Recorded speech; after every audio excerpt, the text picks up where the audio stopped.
ونعوذ بالله من شرور أنفسنا ومن سيئات أعمالنا من يهد الله فلا مضل له ومن يضلل فلا هادي له وليا مرشدا أشهد أن لا إله إلا الله وأشهد أن محمدا عبده ورسوله لا نبي بعده اللهم صل وسلم وبارك على محمد وعلى آله وصحبه أجمعين أما بعد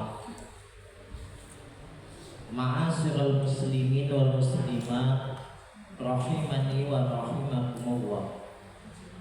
Bersyukur kita kepada Allah yang pada sore hari ini masih memberikan kita nikmat sebagai orang-orang yang beriman.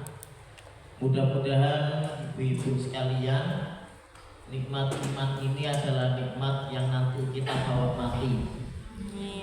Kita ingin ketika malaikat Israel datang ke rumah kita atau menghampiri kita, fa innahu mulaqikum, karena sesungguhnya malaikat Israel itu menjemput kita.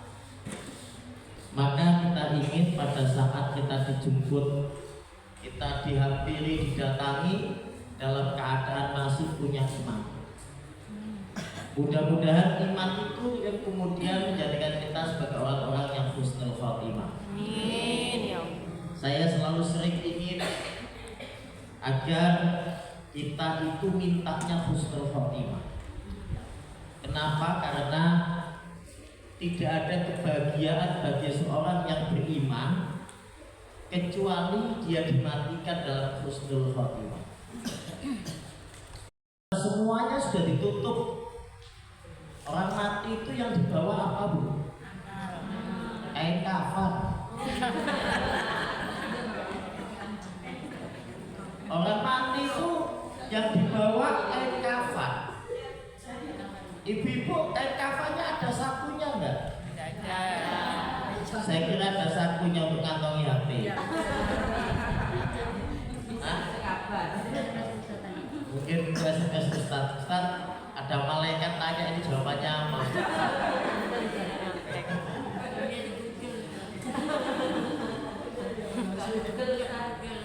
Kayaknya kalaupun ada HP nanti sampai nggak bisa ngecas karena nggak ada listrik ya.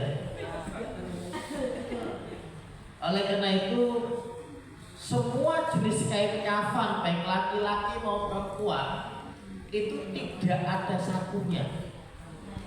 Walaupun kain kafan ibu-ibu itu 5 lapis yang terdiri dari kerudung, atasan, bawahan, jubah, dan 1 lembar kain kafan utuh, itu 1 pun gak ada yang pakai saku. Maka jangan beli HP yang bagus-bagus, nanti juga gak dibawa mati. Jadi ibu-ibu, yang kita bawa waktu kita dimasukkan ke liang lahat itu hanya kain kafan, dan kain itu pun nanti akan hancur.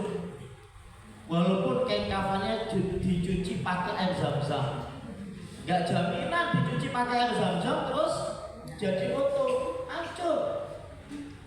Apa kemudian air zam-zamnya melekat ke tubuh kita menjadi awet? Bukan, enggak, tetap hancur. Maka yang kita bawa nanti itu di samping kain kafan adalah amal soleh kita. Itba'u mayyitun salasun ahluhu wa maluhu wa amaluhu fayarji isnain wa yabqa wahid fayarji ahluhu wa maluhu wa yabqa amaluhu. Tiga hal kata Nabi, keluarganya, hartanya, dan amalnya. Maka akan pulang yang 2 dan akan tetap yang 1. Hartanya, keluarganya pulang, dan yang tetap adalah amalnya. Maka ngaji ini adalah bagian kita untuk mencari amal. Orang ngaji itu dimudahkan jalannya ke surga. Orang ngaji itu dinaungi alam oleh malaikat, mendapatkan rahmat, mendapatkan ketenangan, dan namanya diviralkan oleh Allah kepada semua makhluk Allah. Kemudian dia mendapatkan pahala jihad fisabilillah.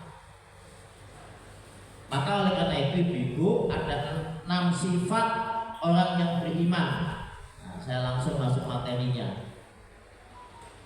Saya ngambil dari hadis sahih riwayat Imam Muslim yang terdapat dalam kitab Sahih Muslim, hadis nomor 2699, dalam riwayat Musnad Ahmad, Abu Dawud, At-Tirmidzi, Ibnu Majah, Ibnu Hibban, dari sahabat Abu Hurairah radhiyallahu anhu. An Abi Hurairah radhiyallahu anhu qala Rasulullah sallallahu alaihi wasallam.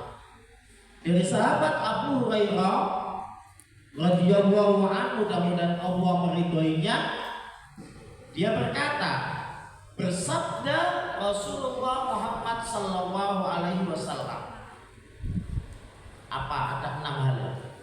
Ini 6 hal itu sifat karakter orang yang beriman. Kalau kita tidak termasuk salah satu daripada 6 ini, maka hati-hati ibu. Yang pertama, man nafasa an mu'minan kurbatan min turabi dunya nafasallahu kurbatan min turabil akhirah. Wa min turabi yaumil qiyamah. Man barang siapa, kata Nabi, nafasau an mu'minan, yang membebaskan dari seorang yang beriman, kurbatan, yaitu kesusahannya, membebaskan kesusahan dari orang yang beriman, min kurabid dunya, dari kesusahan yang dihadapinya di dunia, nafasallahu anhu, maka Allah akan membebaskan dia kurbatan min kurabi yaumil qiyamah, dari kesusahan pada saat kesusahan hari kiamat.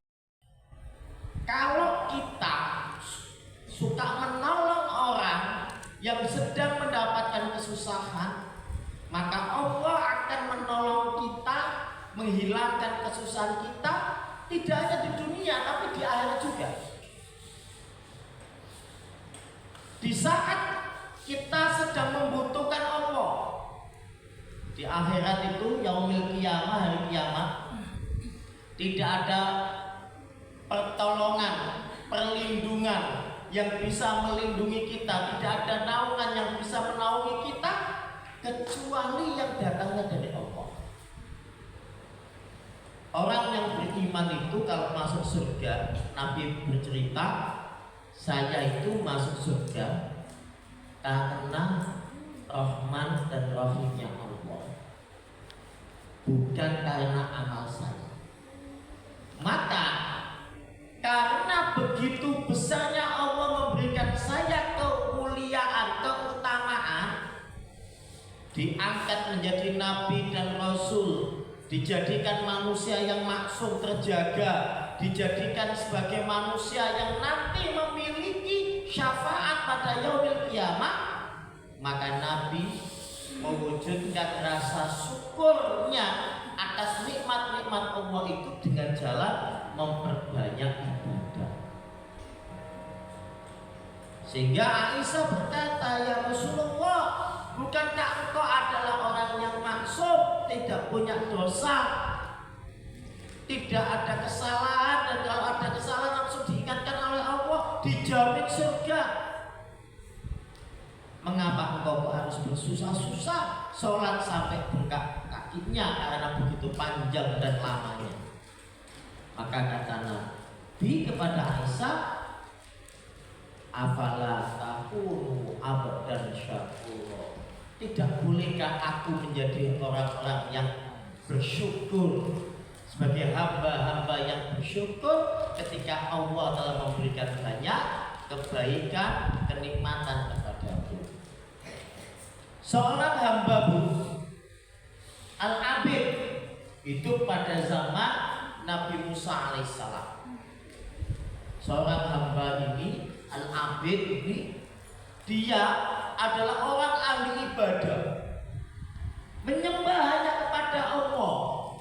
Tidak ada waktu tanpa bersujud, berzikir dan sholat kepada Allah. Selama berapa lama?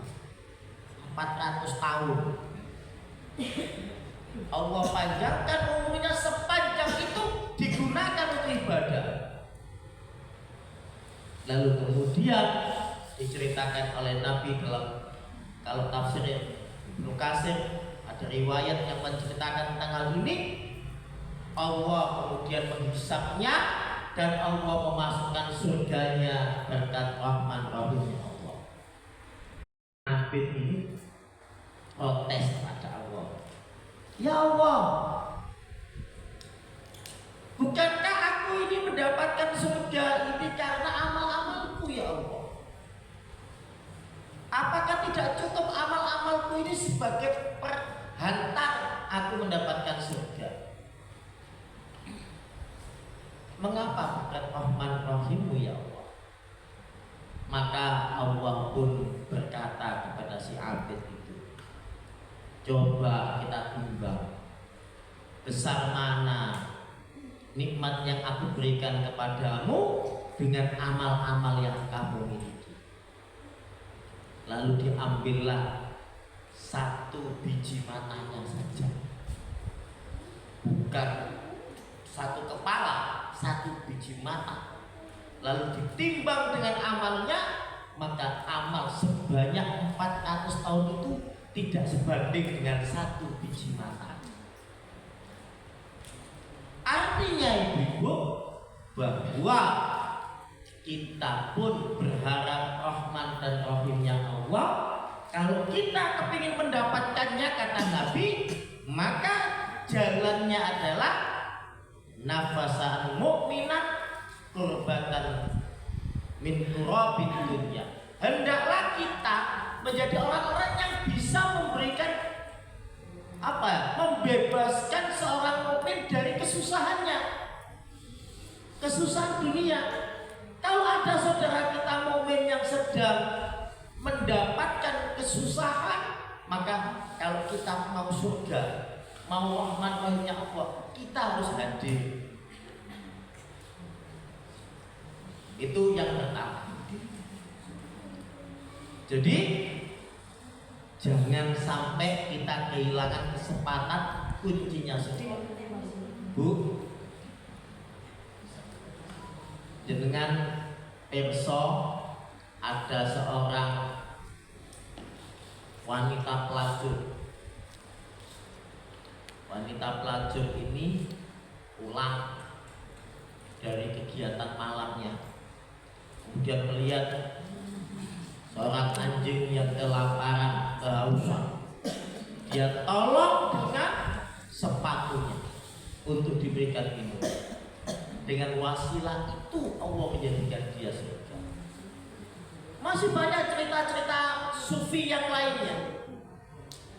Banyak cerita-cerita yang lainnya ketika ada orang hadir, mohon maaf, jangan-jangan pintu surga itu dari jalan, dari jenis perbuatan yang tidak kita sangka-sangka. Bisa jadi sholat kita, puasa kita, haji kita, umroh kita, sedekah kita itu tidak sebanding dengan perbuatan baik kita terhadap orang yang sangat-sangat membutuhkan. Ya, jadi keadaannya itu orang itu betul-betul dalam kesusahan. Lalu kita hadir untuk membebaskan kesusahannya, maka itu bisa menjadi peluang kita mendapatkan surga. Kuncinya, rumusnya, ternyata untuk masuk surga itu bukanlah perkara yang sulit. Hanya dengan sedikit perbuatan itu di hadapan Allah, di mata Allah jauh lebih mulia dibanding perbuatan-perbuatan rutin yang kita lakukan. Tapi juga jangan berpikiran gini, kalau itu wis aku gak sholat, tak puasa, saya tak itu tidak. Artinya kita juga nggak tahu ketika perbuatan itu apa termasuk yang istimewa. Kita nggak tahu loh. Itu rahasia Allah kan. Coba jangan bayangkan ada orang ngasih minum anjing itu tok. Menurut kita itu pekerjaan biasa, itu lumrah. Nulung kucing kecepit, ya. Ada kucing kecepit atau ada kambing kepalanya kecepit pagar, sampai kambing itu kan ada kambing hampir mati karena kepalanya kecepit pagar. Kita datang hanya untuk menyelamatkan toh. Apakah kambing itu bukan makhluk Allah? Apakah kambing itu tidak punya kalimat dzikir kepada Allah? Bisa jadi melalui perbuatan-perbuatan kecil. Jika kepada binatang aja Allah berikan kita nilai yang baik, apalagi terhadap manusia, apalagi terhadap orang yang beriman, apalagi terhadap saudaranya, jamaahnya, tetangganya, keluarganya. Itu jauh lebih utama lagi, Bu. Tidak kemudian, mohon maaf, tidak kemudian kita cari yang ada orang tetangga dekat itu foto sing digeleki sing nanggone Pasuruan. Yang dicari yang di Ambon, aduh. Tetangga kita itu punya hak atas harta kita. Sampai-sampai Nabi mengatakan hampir-hampir mereka itu punya hak waris kita. Hampir-hampir itu artinya tidak. Begitu pentingnya terhadap orang yang lebih dekat dengan kita. Itu satu. Yassara ala mu'syirin yassarallahu alaihi fid dunya wal akhirah. Dan barang siapa yang memberikan kemudahan kepada orang-orang yang berada dalam kesulitan, maka Allah akan memberikan kemudahan di dunia dan di akhirat.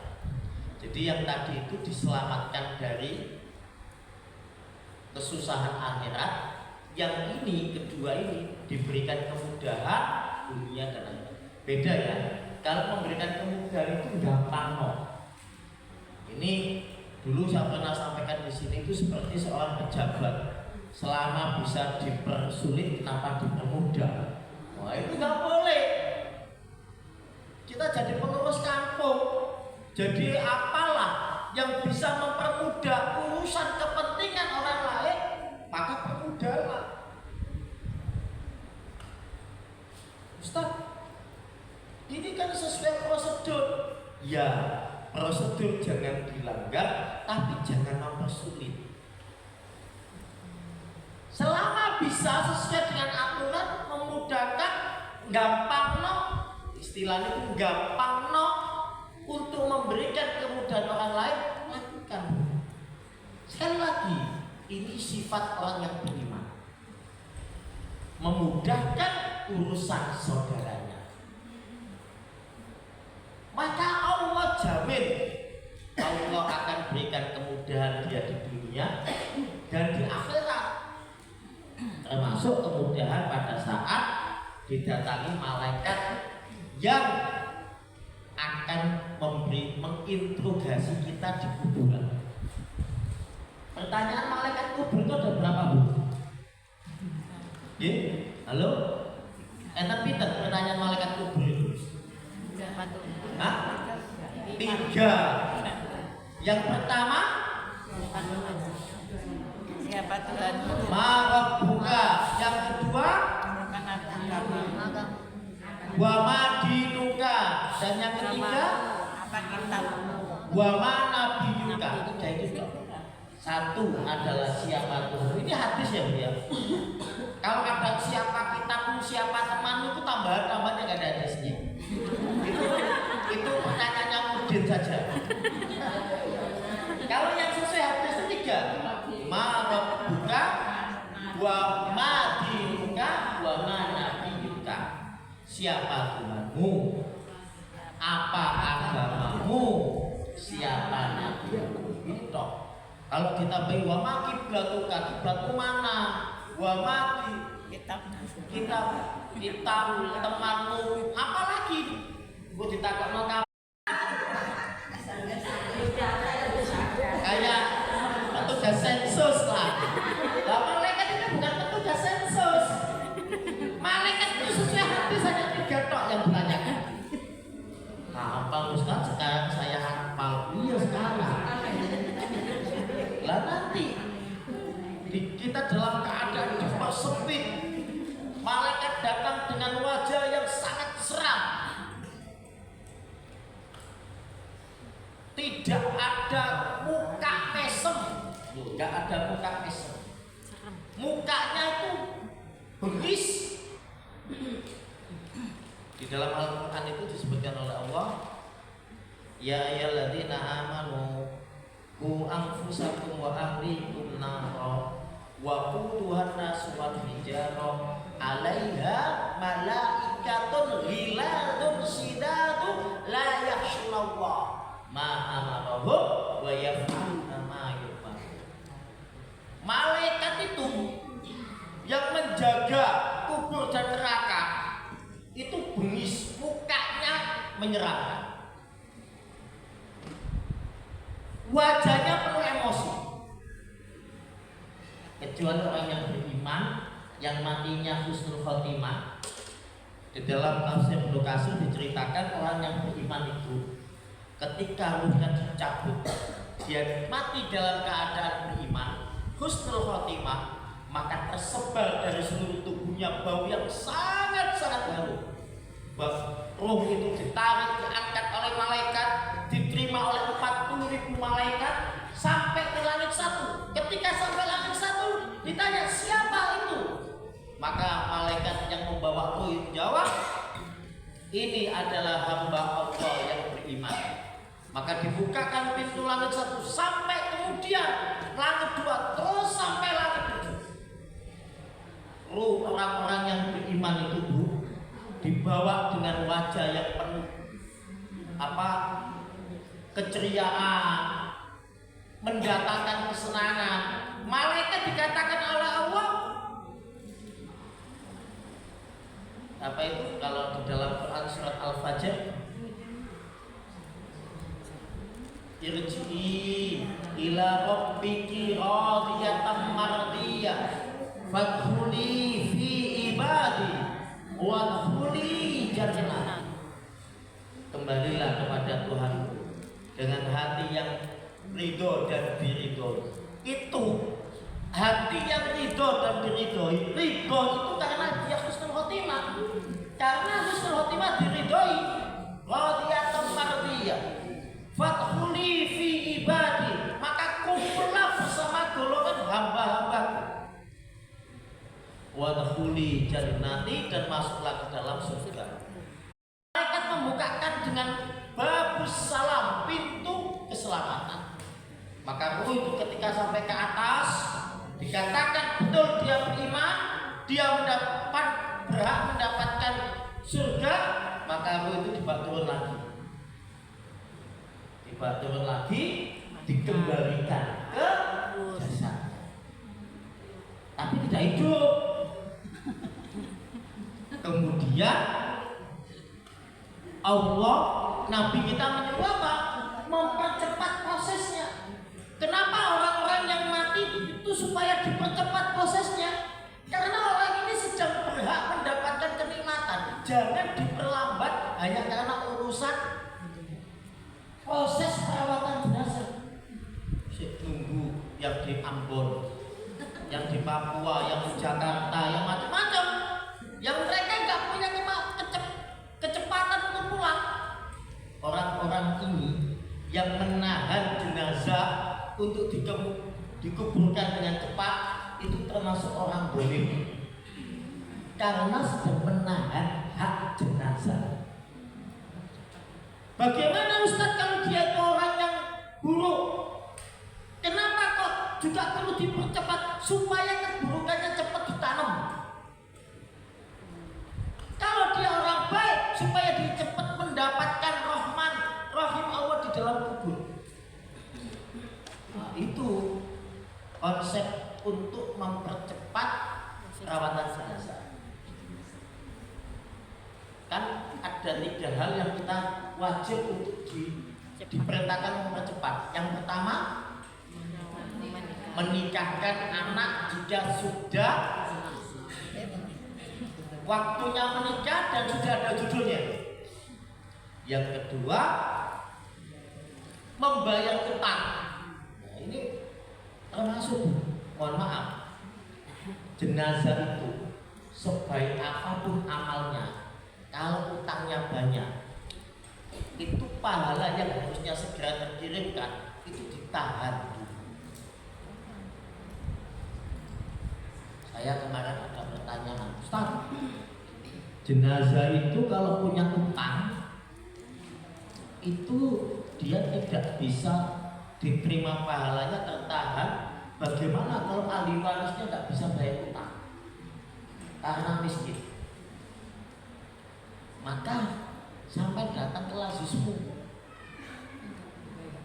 datang ke Basnas.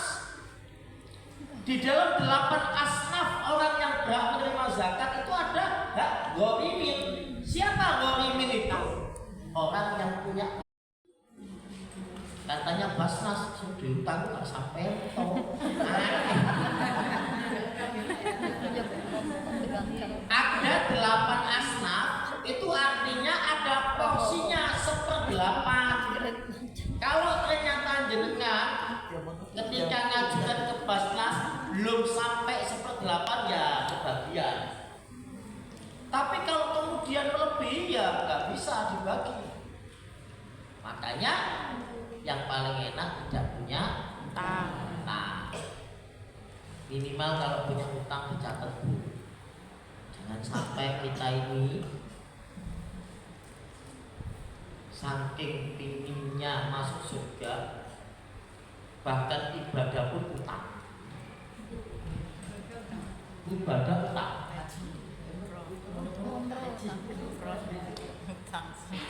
Saking kepingin sholat itu kenaannya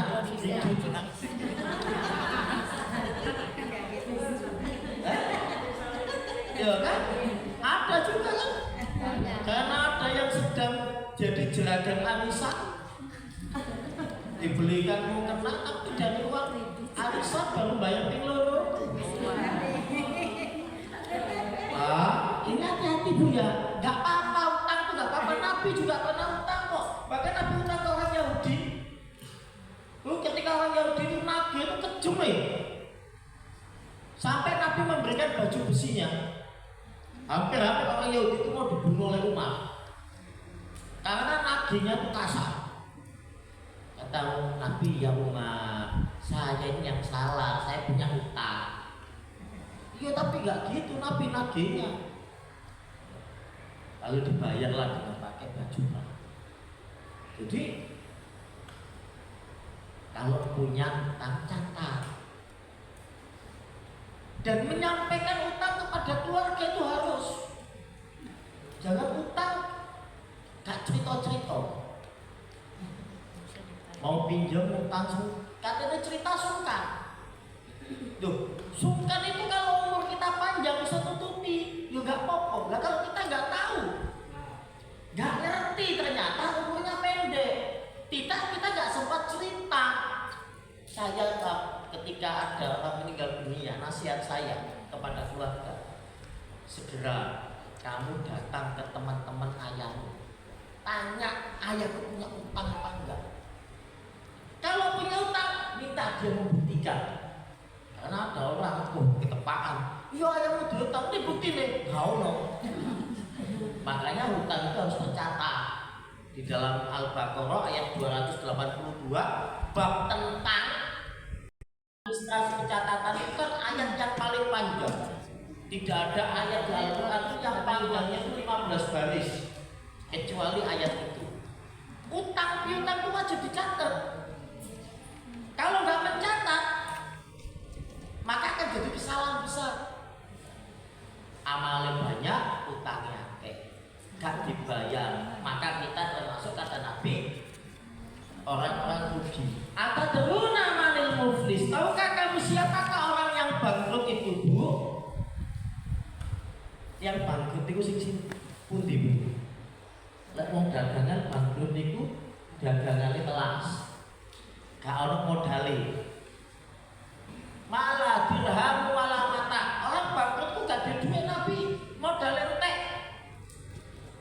Al-muflisu min ummati kata Nabi. Orang bangkrut di kalangan umat itu mayati yaumal qiyamah bisolatin wa siyamin wa zakatin. Wah bangkrut itu nanti hari kiamat dia datang menghadap Allah dengan bawa pahala sholat zakatnya, pahala haji umrohnya, pahala puasanya. Bangkrut itu dia bangga dengan banyak pahala. Fakot satamaha. Tapi kata Nabi, di samping dia banyak bawa pahala, dia juga banyak tuntutan dan tagihan. Daftar tagihannya ternyata banyak. Tagihan makan uang gak dikembalikan, mendolimi orang lain, membunuh, menyakiti orang lain. Itu nanti semuanya diminta dituntut ke Allah. Pahala kita diberikan, ternyata pahalanya habis. Ketika pahalanya habis, orang-orang yang pernah didolimi, dosanya diberikan kita. Dosanya diberikan kita sebagai ganti. Loh, kita nggak punya dosa, tapi mikul dosanya orang lain karena kita banyak berbuat dolim ketika di dunia. Nah, emang bukan punya utang 1.000, pahala haji ini hilang. Haji ini petak 96 juta. Tadi 100.000. Gara-gara utang nggak dibayar, nggak dicatat, ditagih. Emang kalau perlu ada orang nagih utang, kita bayar aja. Andai kan dia bohong, dia berusaha dengan Allah, kita dapat pahala infak. Tapi kalau misalkan betul ternyata kita punya utang, kemudian ada yang mengingatkan, alhamdulillah, pahala kita masih bisa. Maka orang yang suka memudahkan urusan saudaranya, itu Allah akan mudahkan urusannya di dunia dan di akhirat. Allah, orang yang beriman, sifat orang yang beriman yang ketiga itu suka menutup aib saudaranya. Wa man satara musliman satarahu Allahu fid dunya wal akhirah. Wallahu fi 'auni 'abdi ma kana al-'abdu fi 'auni akhihi. Wa man satara, dan barang siapa orang satara yang menutupi aib musliman, seorang muslim, seorang muslimat, satarallahu fid dunya wal akhirah, maka Allah akan menutupi aibnya di dunia dan di akhirat. Ibu-ibu, di antara kita ini yang nggak punya aib itu siapa ya? Aib itu keburukan yang kalau dilihat orang kita merasa malu. Kita semua ini punya keburukan yang gak ingin dilihat orang. Misalkan kalau tidur ngorok, mohon maaf kalau ngentut banter.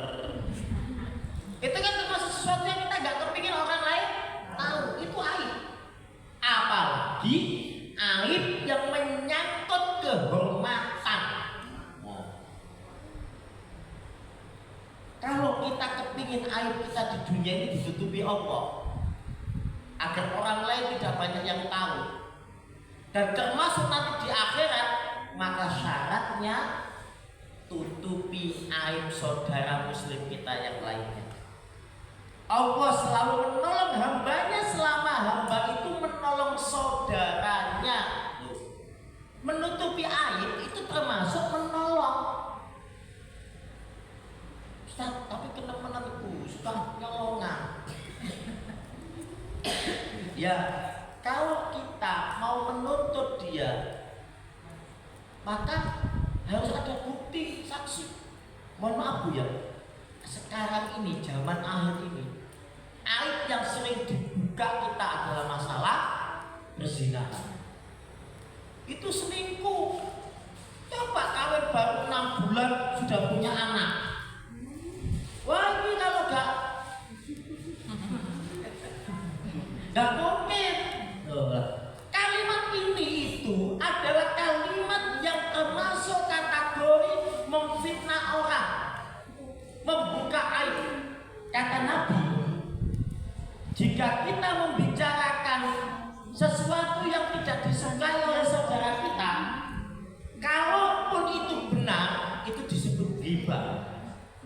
Jadi membicarakan sesuatu dari saudaranya yang ketika didengar itu nggak enak.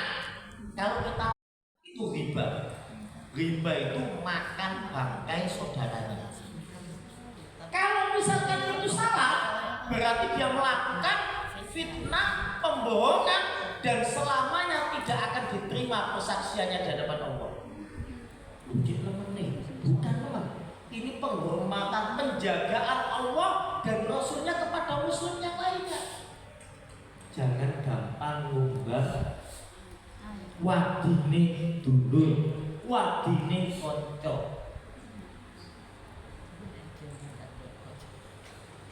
Ada bagaimana caranya Ustaz untuk menutupi aib saudara kita? Satu, tidak membicarakan kekurangannya, baik secara langsung maupun tidak langsung. Anggap aja gak ngerti. Walaupun kita tahu ya, kita tahu, tapi kita niat mudah-mudahan orang ini bisa punya kesempatan tobat. Bu, orang jelek sekalipun selama dia masih hidup, dia punya kesempatan tobat dan masuk surga. Orang jelek sekalipun. Makanya kita nggak boleh memvonis orang, wah ini kafir, ini musyrik, ini masuk neraka. Kita ini bukan Tuhan, kita ini bukan panitia surga neraka. Kita ini sama-sama makhluk. Dalam hadis, dalam kitab Arba'in An-Nawawi ada surah 4, itu diceritakan ada seorang mukmin, dia itu seakan-akan penghuni surga. Tetapi kata Nabi, pada penghujung ayatnya dia mati dalam keadaan kafir. Ada orang itu yang kelihatannya kafir, kufur, maksiat, boleh, diibaratkan seperti penghuni neraka. Tapi di penghujung ayatnya Allah berikan dia hidayah dan dia mati dalam keadaan mukmin dan masuk surga. Hanya mungkin dari tobatnya dia dengan matinya bisa jadi hanya sehari, hanya setengah hari, bisa jadi, tapi jadi pintu surganya. Ada orang, wah alim, semua orang mengagumi, semua orang terpesona karena dia ahli ibadah. Tiba-tiba Allah berikan dia sakit, gak kuat nahan sakit, datang ke dukun, kufur, mati. Ayo, ngerokok enggak?